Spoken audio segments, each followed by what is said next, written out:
a step down from hospital into the community, but not a short-term one, a longer-term one. And we provide a number of, well, a home and a number of interventions and care and support. And it's a service we're very proud of, because it's one of the first really where we stepped further into that complex care. Anyway, my two colleagues will tell you about that. We tend to just run through the presentation. If I think at some point it's worth stopping halfway through and having some questions, I will. If not, we'll run it to the end, and then we will make sure we've got plenty of time for a Q&A. And that will be as long as it needs to be. It's up to you, really. So I think, the other issue is to go on mute if you're not speaking. So we could make sure everyone's on mute. It helps with the signal and everything else. So I'll just check. We'll do a little bit about where the service came from as well, and a bit of background so you understand it. So at that point, I will hand over to Rachel and Emma, who have already got the slides loaded, so we don't have that awkwardness about, can we try and get the slides to share now? Oh, brilliant. Thank you very much, Rachel. So just to confuse everyone, you're getting Rachel straight after Rachel. So I'm Rachel Taylor. I'm one of the senior client service managers at Edendale House. And I've been involved in this service since we transitioned it into what it is today. So just a little bit of background first. Hopefully the screen will have moved.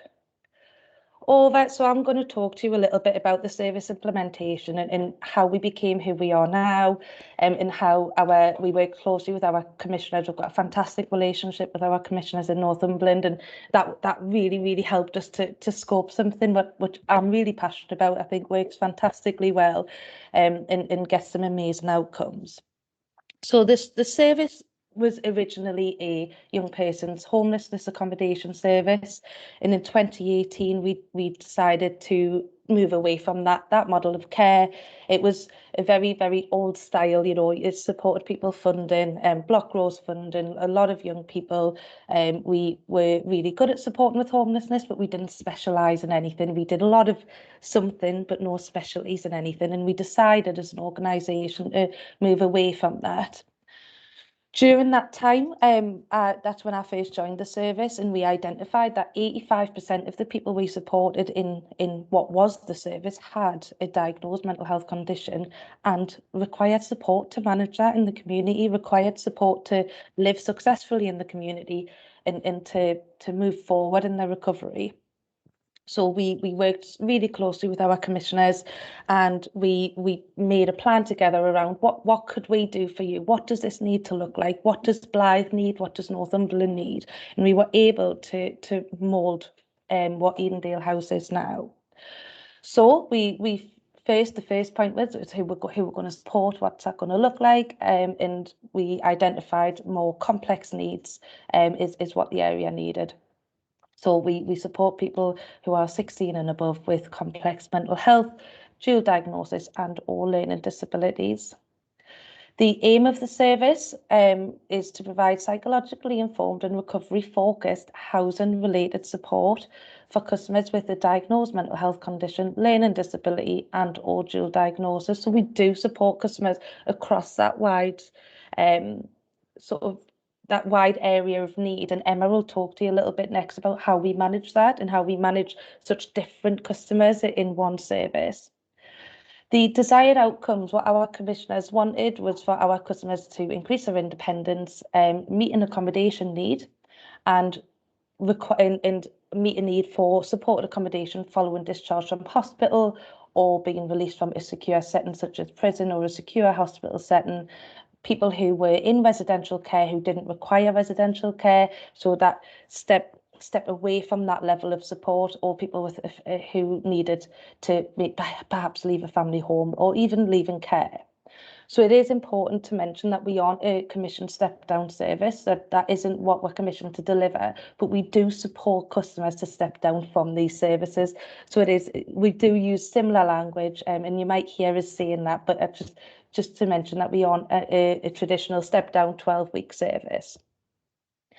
So what we find works is our model works to reduce inpatient stays because we support customers through their recovery with joint working, making it less likely that they'll require a period as an inpatient or as an accommodation response to a discharge need. Most of the customers that we work with are funded via Section 117 aftercare and or personal budgets, depending on that customer's needs.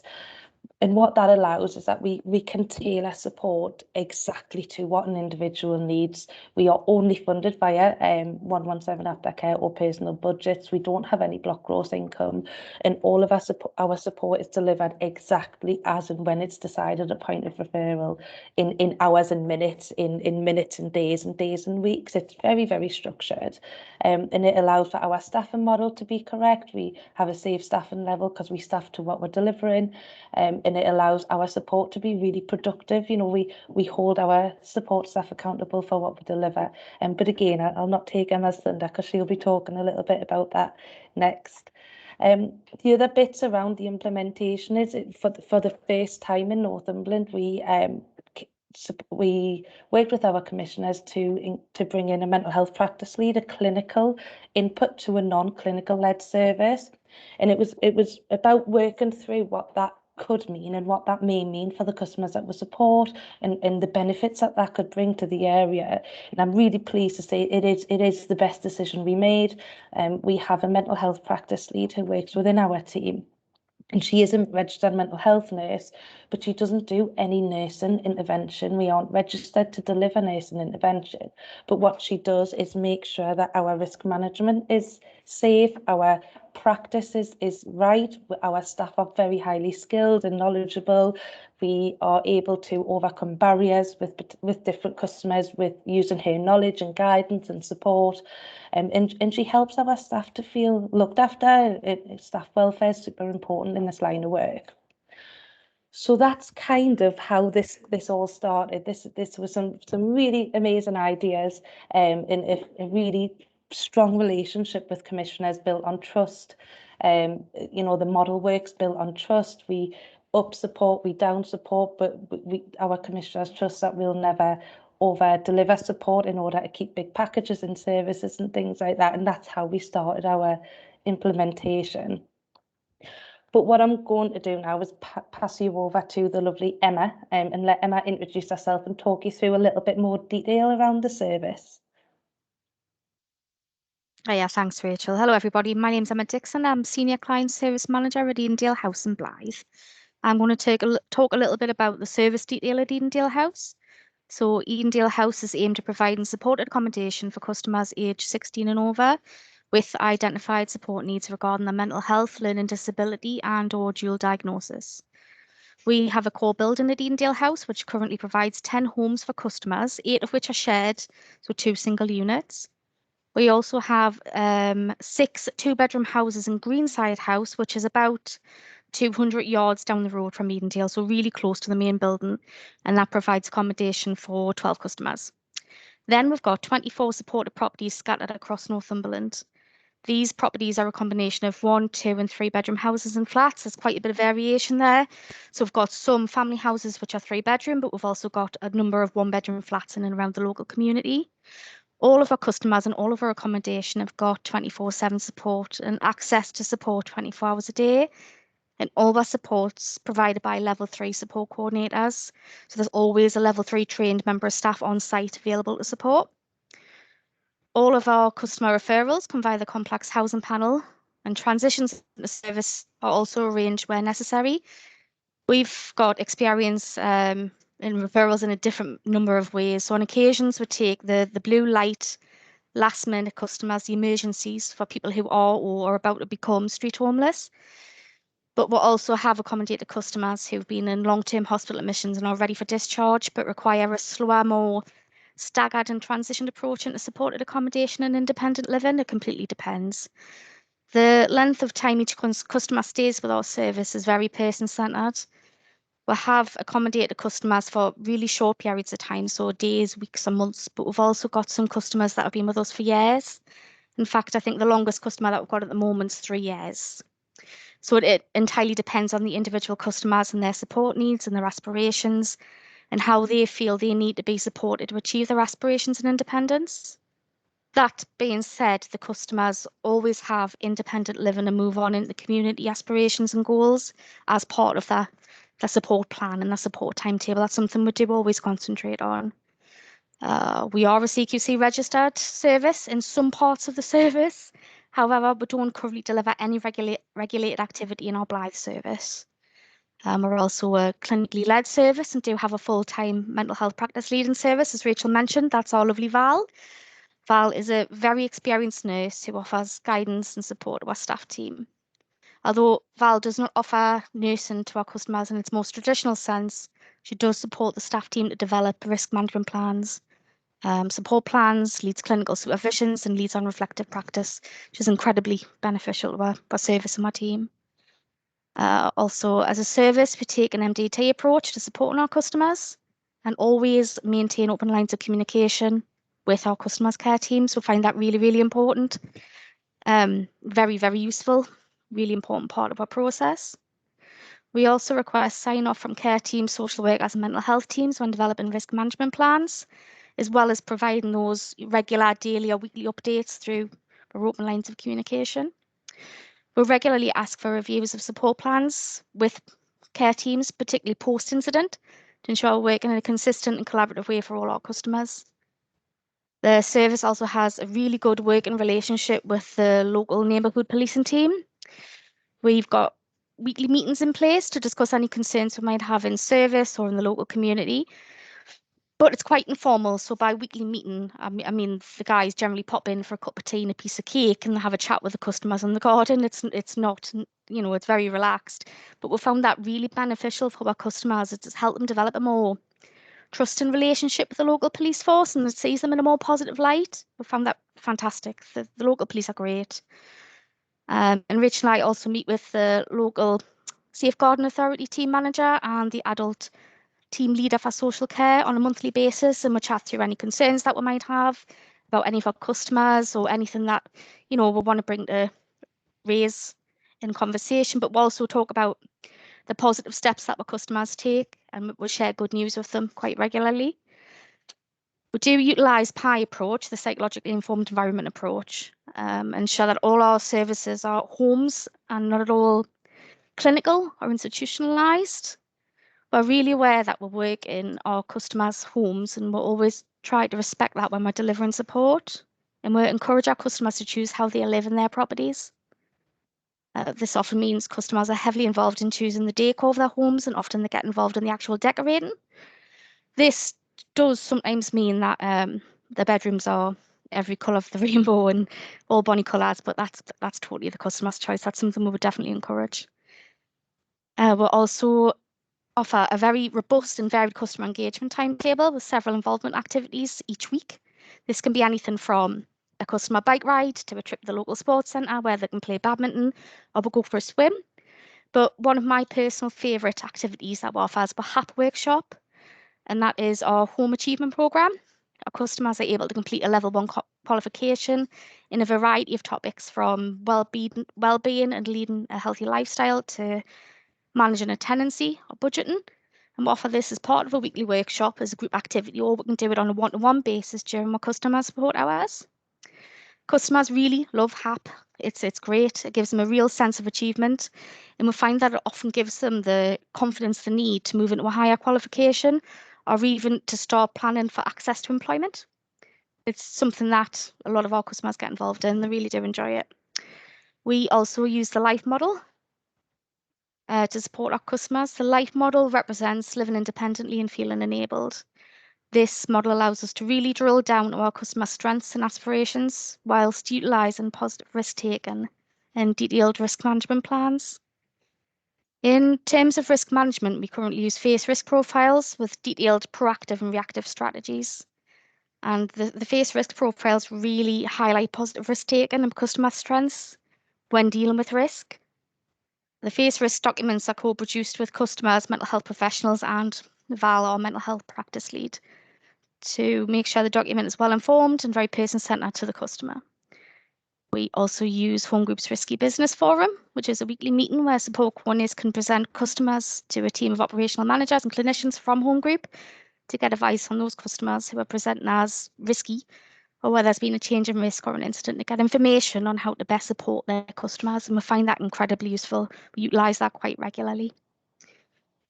And that's it on the service detail. Thanks. Brilliant. Thank you very much, Emma. So I get the really fun thing of talking about two customers that we're really, really proud of supporting at Edendale House. And, you know, what we've learned during our journey as we've developed this service is that the best way that we can support our customers with complex mental health is by complementing the support plans and care plans that are already in place and created by our health teams, our local community treatment teams, or care teams, social workers. So we don't provide that specialist intervention. We don't provide that specialist support or therapy, but we'll complement whatever that care team's doing. We'll support with all the aspects of daily living and promoting independence, and encouraging our customers to engage with their recovery plan and take a bit of ownership of that plan. We won't provide therapy, but we may knock on that door every 5 minutes on the run up to a therapy appointment. You know, the last minute time, getting the shoes on and coat on to run out and get them there, pick them up with a nice warm cup of tea after to promote the recovery. And that's what that's my favourite part of the job. I know that for sure. And it's definitely what we see working best. So I have two stories to talk you through. First one is about Maddie. Maddie is a 19-year-old female, and she moved into Edendale House in December 2018. When Maddie moved in with us, she had a long history of domestic violence with historical and ongoing current sexual exploitation, sex working, and general exploitation in the community. Maddie was involved in Operation Sanctuary, and she had extremely low self-esteem and self-worth. When Maddie moved in with us, she was engaging in a number of high-risk behaviours, including self-harm. And Maddie's self-harm included ligature, cutting, overdosing, and Maddie would attend bridges and train tracks with the aim of jumping off and ending her life. We also had the added risk of Maddie would often combine methods of self-harm. So we wouldn't just be dealing with one incident at a time. Maddie found it so difficult to tell us how she was feeling. Maddie found it so difficult to tell us she was having a bad day and what her bad day looked like. So it would often come across in incidents of self-harm or violence and aggression. And we had to work really closely with our care team who knew Maddie the best to really understand what this looked like for Maddie and what we could do to support Maddie to feel safe and at home. So when Maddie first moved in with us, she was only on 5 hours a week, which is our core support package. In that 5 hours a week, it was low, it felt low, but Maddie had a history of non-engagement, and what we didn't want to do was create a dependency or come in far too heavy and scare Maddie and kind of take away any of the independence that she already had. We worked regularly with an MDT, including Maddie. She was very involved with her MDT, which with the main players being safeguarding, the specialist personality disorder hub, the community mental health team, and social services. As Maddie started to develop a relationship with us, we were able to increase Maddie's support to 19 hours a week with a really, really positive support timetable in place that was very targeted. It was very, very planned. Maddie had set times, set hours with set tasks, because that's what we understood to be the best way to support Maddie in her recovery. And that sat alongside what the personality disorder hub were doing, what the CPN was doing, and what the social worker was doing. So we were united as a care team. Maddie felt safe with that united approach. We taught Maddie how to cook and how to clean and how to budget her money, so Maddie had control over all the things in her life that she could, which in turn reduced the risk that Maddie posed to herself and others. We taught Maddie how to have fun. Maddie didn't engage in any positive activities. She didn't have anything fun going on. So we helped Maddie to understand that. And she used to come to badminton and swimming and art club. She ran art club for a long period of time because she was very artistic. And throughout that time, Maddie developed the techniques that she needed to increase her own safety and to manage her own risk, and also to progress through her recovery path. Critical to this was our mental health practice lead, who supported and structured our colleagues and helped our colleagues to manage these really quite high-risk incidents in a way that felt supportive for Maddie but safe for the service and safe for our customers. I'm really pleased to say that by summer of 2020, so last summer, Maddie made the big step of moving out of Edendale House into her own independent tenancy. It was a local authority tenancy, with no support. Maddie chose, she took a little bit of floating support at the start, but Maddie decided that she had the skills that she needed to manage this on her own. Maddie's risk is at an all-time low. She's really successfully living in the community, and she has a full-time job at a local supermarket. So I think it's really important to look at that long journey of what felt like quite an unmanageable risk, but using this model without taking away choice and control to support customers to manage their own risk. But I could talk about this all day, every day. And I think actually the person I'd like you to hear from is one of our customers who's called Perry. I'm hoping this video will work. I've literally tried this every 10 minutes all day today, and it's worked on every occasion. So I really hope it works on this occasion. If not, the link has been sent to you, so we have got to back it up. Perry is a young male who still lives in one of our services. Perry saw that there was we're doing some recording in the service, and it was me and Emma predominantly doing the recording, and Perry saw that what we were up to and kind of last minute said, can I have a go? So we had no prep, no structure, and he sat in and did it in one take, and it was it was fantastic what he shared. So I'm just going to stop sharing my screen and share with you Perry's story.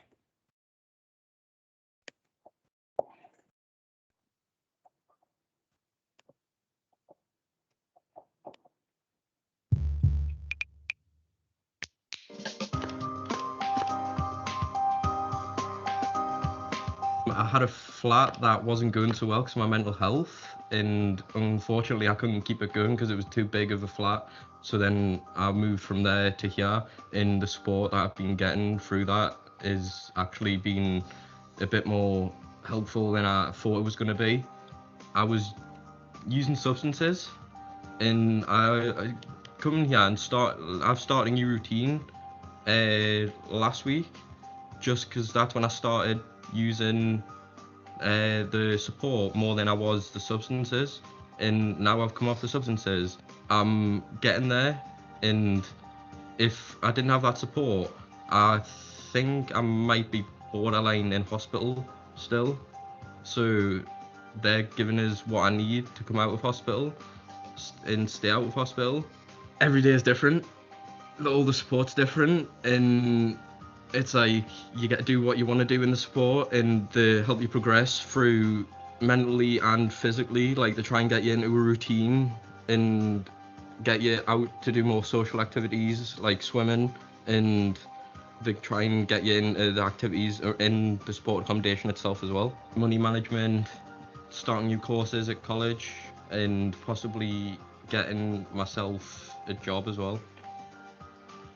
I've got early psychosis, I'm a paranoid schizophrenic, and I've got bipolar as well.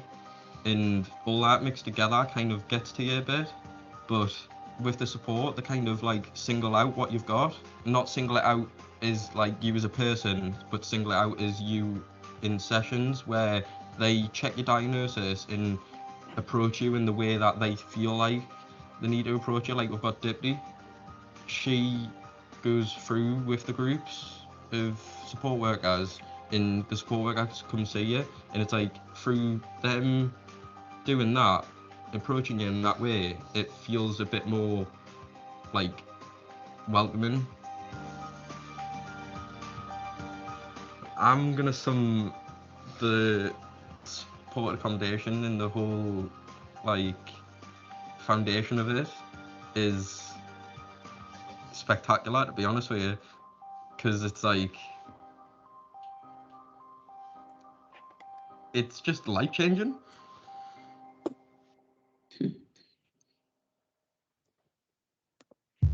Brilliant. I'm just going to stop that before it plays again. And no one ever believes us when I say Perry was not prepped. We did not bribe Perry. He wasn't told what to say. He absolutely decided what he was going to say with no notice.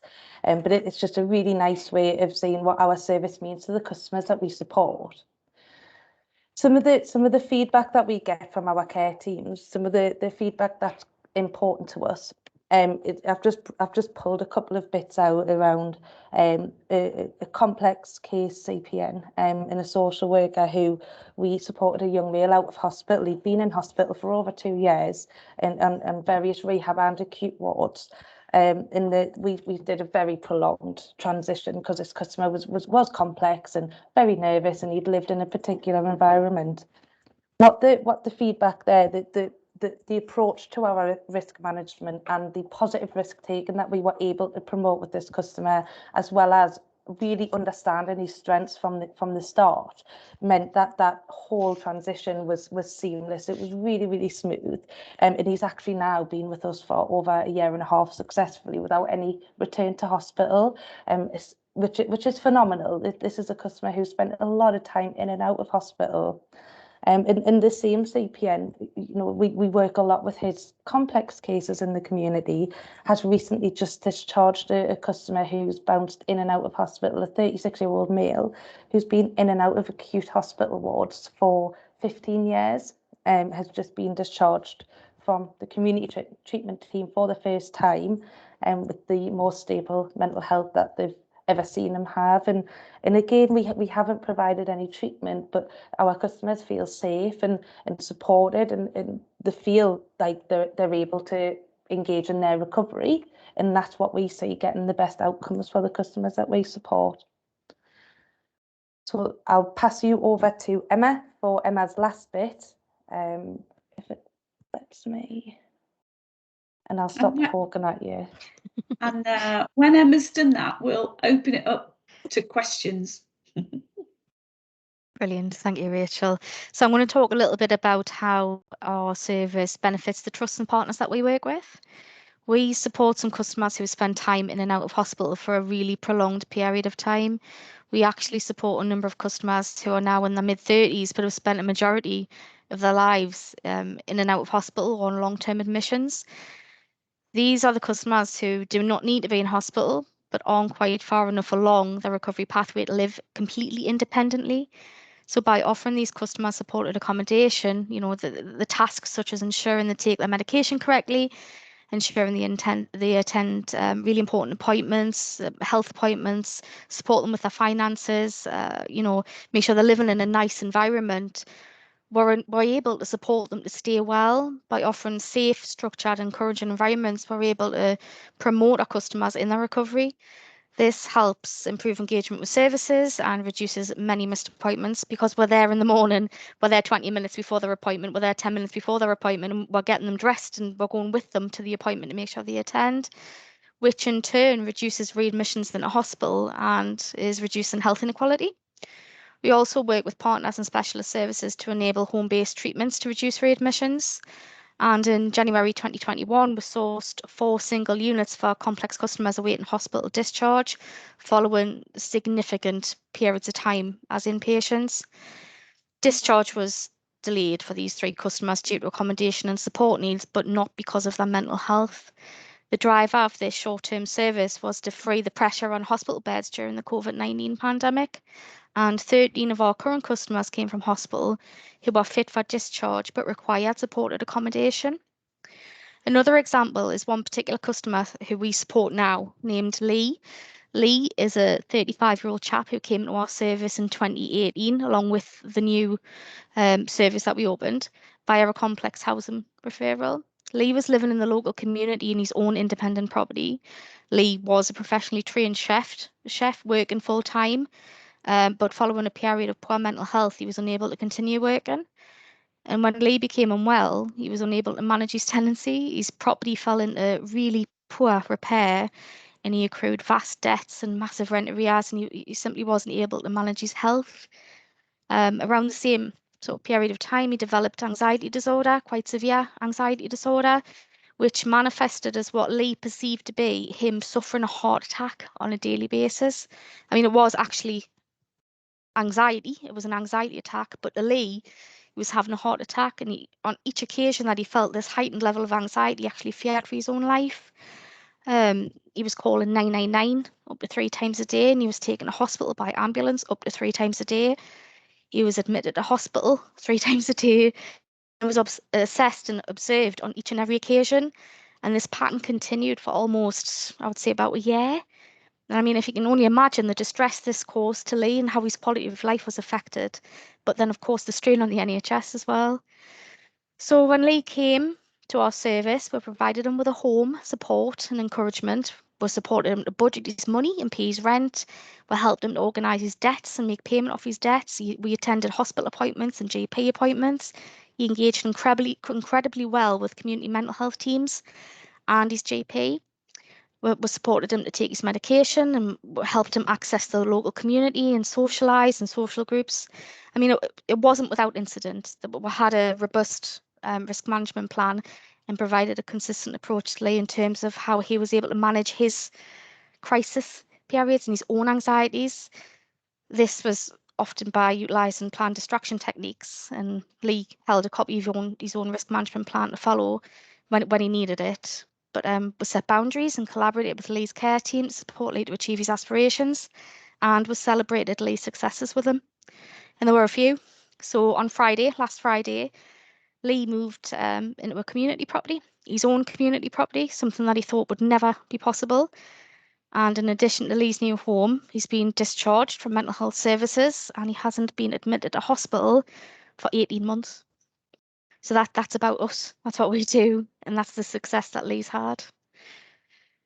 Rachel? Oh, just brilliant, brilliant. So you do mean this Rachel and not back to other Rachel? Yeah. Yeah. Too many. Well, just from me anyway, and I'm sure from everybody else, thank you so much for sharing all that, and thank you to the customers to allowing it to be shared as well. Really brilliant. So we are very happy to take questions. You can use the little hand. It is probably the easiest way, so that I make sure you see. Or you may not have any. That's fine too. I can't see anyone as yet with a hand up. Oh, I can now. Just need to find it. Gabriella. Hi there.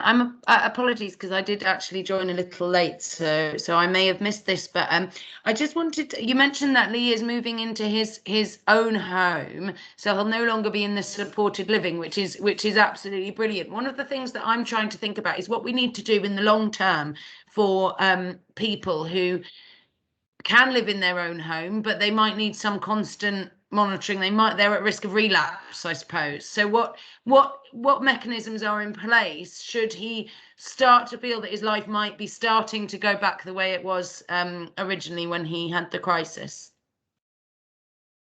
Rachel, did you want to answer? Absolutely. So Gabriella, what we failed to mention is, because it's quite a new service of ours, is what we've added on to our existing provision is a floating support service, and that can be as big or as little of a support package. There's no maximum or minimum, and what that allows is for us to support customers to set up home in their own home and slowly and safely reduce, but then reintroduce if needed, and up support with no notice if needed, reduce support with no notice if no longer needed. So it just allows to increase that stability in the community and reduce that revolving door that we all see going around services at times. And sorry, just a quick follow-up. Thank you. That's been really helpful and absolutely what I hoped you would say. But one of the pushbacks I think we would get from commissioners around that is that you can't open-ended services. So if there's no discharge, is that for life? And how do you manage the finance with that? And how does all that work with the floating support? Can you elaborate at all? Yeah, so the floating support service that we offer is funded via a customer's 111 funding. So as long as that customer has an eligible care need and an eligible need, as under the Care Act that social services deem, then that can be for as long as they need it to be. or personal budgets, Gabriella, if they're not eligible for 117, they can use personal budgets to use to buy in our floating support. Lovely, thank you ever so much. Any more? Any other hands? I can't see any. Shout now. Well, hopefully that's because we told you all. Oh, no. I was about to come up with a comment that said we didn't need any more, but Brian.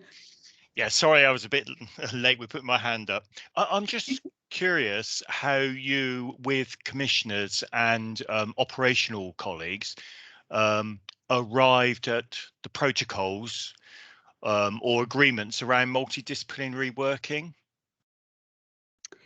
So I might. I will hand over to you, Rachel, because you'll know more. But I think it's worth us just saying a bit about how Home Group came to that. So about 4 or 5 years ago, so we've always worked in care and support, but we realised, and this is not revolutionary, but we realised the complexity of everyone we took through a commission contract, their needs were just greater. And that's life. We all know that, you know, you can't spend money now on what we would call that lower care and support need. So we said, well, if we're going to do it and carry on and allow for greater complexity, we need to serve those customers well. So we made the decision to have a clinical infrastructure within Home Group. So we have a director of clinical practice. We actually have, which I still can't quite believe, over the last 3 years, we're now around 45 to 50 clinicians who work out into our services nationally, alongside a clinical governance structure that's part of our board. So it is very unusual for a housing association to do that. In fact, I think I can pretty much say that we are the only one that have invested to that level. And that's really why we're able to do what we're doing, because there's stuff in the background that is helping that, making sure that we're safe, well governed, and have clinical expertise alongside our brilliant housing and care staff. And Rachel, did you want to say anything to it more practically? I think just on the practicalities, the day-to-day work, and Brian, with the external partners that aren't Home Group, it wasn't without difficulty. There was a lot of trial and error. We were very new. You know, our local authority hadn't kind of agreed to this model before. It was very much, what's it going to look like? What's the benefit going to be? But I think through genuine trust and relationships is how I can say it first started, and we meet really regularly with all of our partners, and we have collaborated as a multi-agency team. And you know, we've got joint working protocols with CNTW, which is our community treatment team. We have joint working protocols with our social workers. So we are really setting expectations between all services, and we can be held as accountable within them joint working protocols. So that's how we develop the positive relationships that we have. But please don't think it happened overnight, Brian. It was blood, sweat and tears on mine and Emma's part. I'm sure it was. I'm just wondered which of the organisations were the driving force for that? Did it have to come from you? I guess I'm asking. Mm-hmm. It did, and Brian, that mainly because of the level of complexities that we were supporting and managing, and the customers that we were working with. We wanted the best for them, but we wanted a joint approach to managing this level of risk. We didn't want to be the only people managing this level of risk, and we wanted to make sure that we're doing it safely.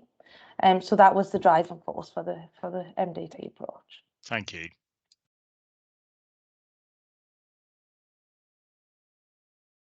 Anyone else? That's fine. I think I'm right in saying, oh, Helen. Hi there. Hi. I think I'm coming from a bit of a different point of view, in that I'm actually a commissioner as opposed to an operational practitioner. So it's been really interesting to hear everything that you've got to say, and it's completely on board with what I feel as a commissioner, as a previous operational person. But I suppose the question for me in that, the area that I work in, one of the difficulties that we've got is we've got small cohort of people with you know, everything that you've talked about, the dual diagnosis, the self-harm behaviour, and quite often that period at the very beginning, or indeed throughout, where they'll engage and then disengage very, very quickly, and the impact of that is that the tenancy isn't sustainable, so they then lose the tenancy because of antisocial behaviour. They haven't kept the garden clean, they haven't paid the rent.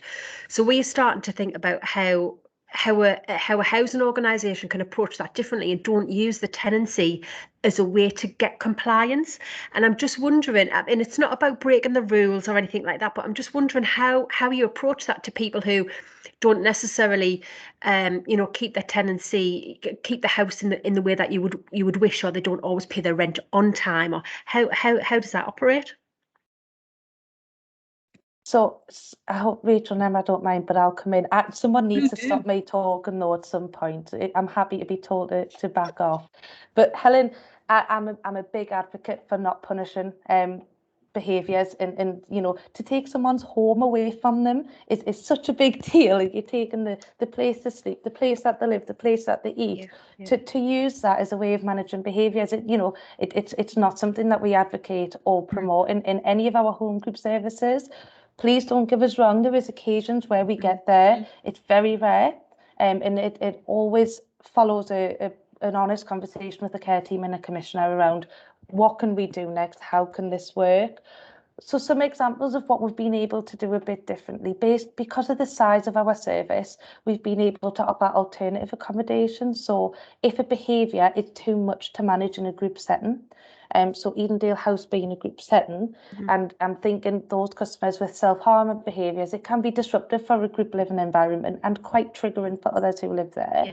Instead of ending tenancy and instead of going through that tenancy management, we'll offer single unit wraparound support package. Yeah. What's this going to look like with a bit of positive risk taking? It's tough.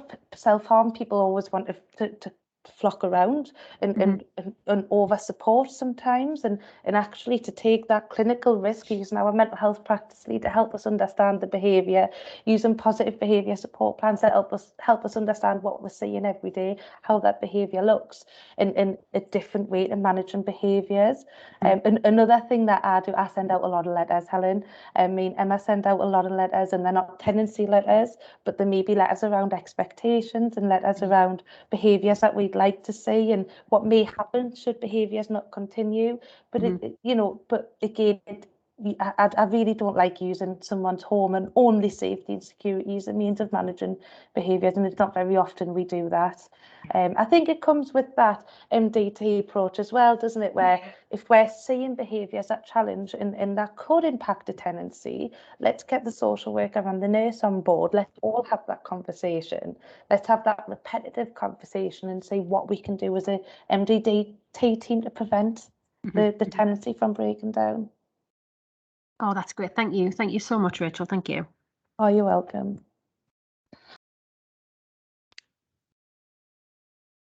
Anyone else? It might be there. Helen, that's still your hand, isn't it? Yes, it's not a new hand.